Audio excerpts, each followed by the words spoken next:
Halo para investor, perkenalkan saya Andi Himawan Saputra selaku Head of Marketing and Business Development PT Phillip Asset Management. Perusahaan kami adalah merupakan bagian dari Phillip Capital Group yang berkedudukan di Singapura dengan perwakilan di hampir 17 negara, baik itu di Asia, Eropa maupun Amerika.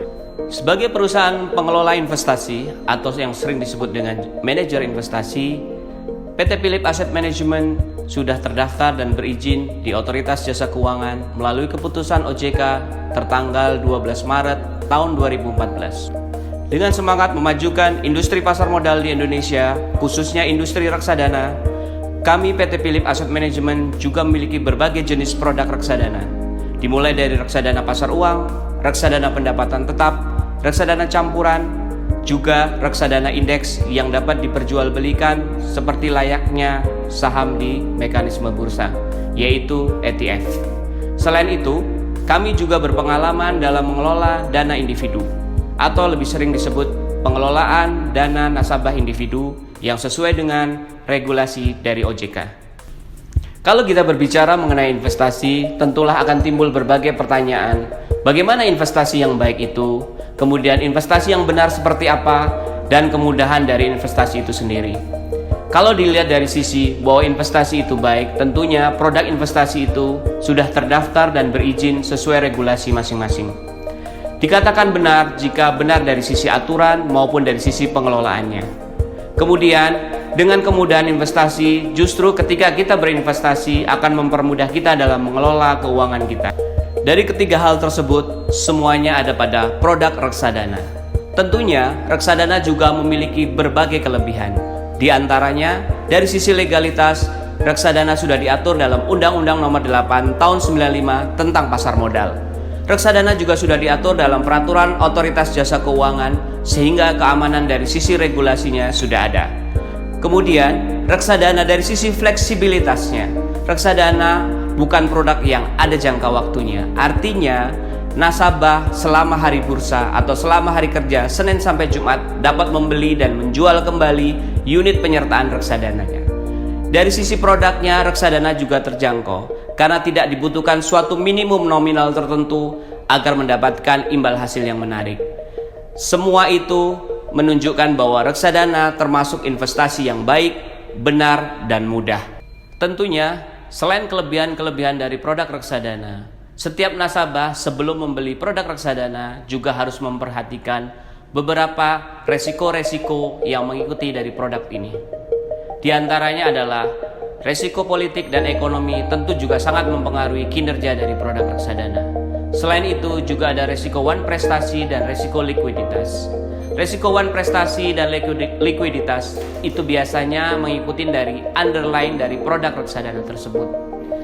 Ketika terjadi redemption atau pencairan reksadana dalam jumlah besar, tentunya manajer investasi sebagai pengelola reksadana membutuhkan untuk mencairkan underlying-nya dalam waktu yang cepat. Kalau dilihat dari sisi likuiditas, jika terjadi likuiditas yang rendah, tentunya akan mempengaruhi bagaimana reksadana itu akan dibayarkan kepada nasabah. Inilah beberapa resiko yang mempengaruhi kinerja dan pengelolaan reksadana. Setelah calon nasabah mengetahui tentang resiko dan kelebihan-kelebihan dari produk reksadana, saat ini kita akan membahas mengenai berbagai jenis produk reksadana. Secara umum, reksadana itu dibagi menjadi 4 jenis, yaitu yang pertama, reksadana pasar uang. Reksadana pasar uang ini tingkat resikonya yang paling konservatif. Namun dari sisi tingkat imbal hasil juga tidak terlalu tinggi. Reksadana pasar uang secara kebijakannya hampir 100% penempatan adalah di sektor pasar uang. Kemudian yang kedua ada reksadana pendapatan tetap. Reksadana pendapatan tetap ini atau banyak disebut reksadana obligasi, underlying-nya adalah obligasi. Bagi nasabah semua yang belum mengetahui tentang obligasi, secara sederhana obligasi bisa disebut sebagai surat hutang atau surat pengakuan hutang. Biasanya obligasi ini yang mengeluarkan ada dua pihak. Yang pertama dari sisi korporasi atau emiten, yang kedua dari sisi pemerintah Republik Indonesia. yang biasa disebut Surat Berharga Negara atau SPN. Reksadana pendapatan tetap ini minimum kebijakannya adalah penempatan 80% dari dana kelolaannya di obligasi, baik itu obligasi korporasi maupun obligasi pemerintah Republik Indonesia. Kemudian yang ketiga ada reksadana campuran. Tentunya karena dengan namanya campuran, reksadana ini underline-nya lebih fleksibel. Terdiri dari campuran antara obligasi, kemudian deposito perbankan, dan juga saham yang ada di Bursa Efek Indonesia. Reksadana campuran ini tentunya dari sisi tingkat resikonya lebih tinggi dibanding reksadana pendapatan tetap maupun reksadana pasar uang. Karena ada underlying-nya yang memang diperdagangkan setiap hari bursa sehingga ada fluktuasi naik turunnya. Kemudian yang terakhir adalah reksadana saham. Reksadana saham ini underlying-nya adalah sektor-sektor saham yang diperjualbelikan di Bursa Efek Indonesia. Reksadana saham ini dari sisi resikonya tentunya yang paling tinggi di antara semua jenis reksadana. Tentunya juga imbal hasilnya juga yang paling tinggi di antara semua jenis reksadana. Itulah beberapa jenis-jenis produk reksadana secara umum. Menghadapi kondisi pandemi virus COVID-19 di tahun ini, tentunya kita tetap harus berinvestasi.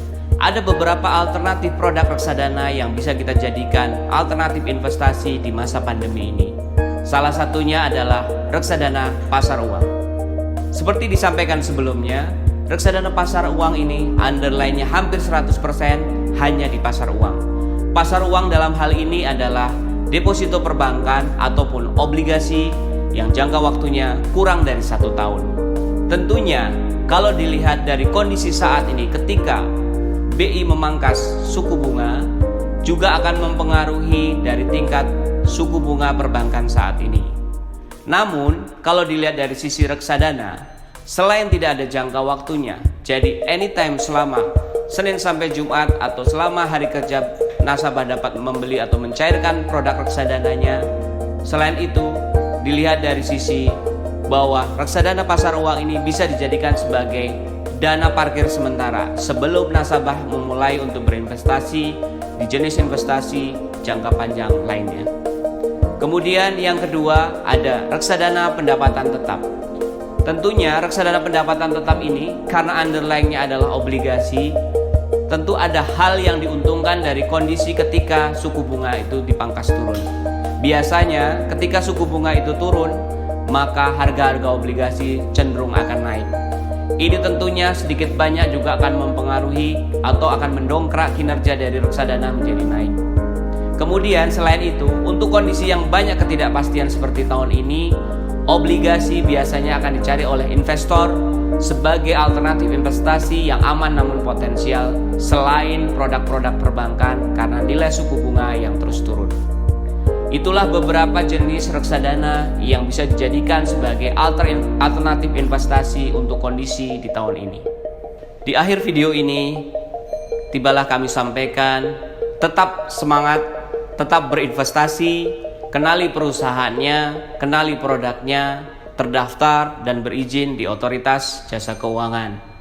Selain itu, kami sampaikan juga salam sehat untuk semua investor. Jika membutuhkan keterangan yang lebih lanjut, dapat menghubungi alamat kantor kami yang tertera di akhir video ini. Terima kasih, salam sehat selalu.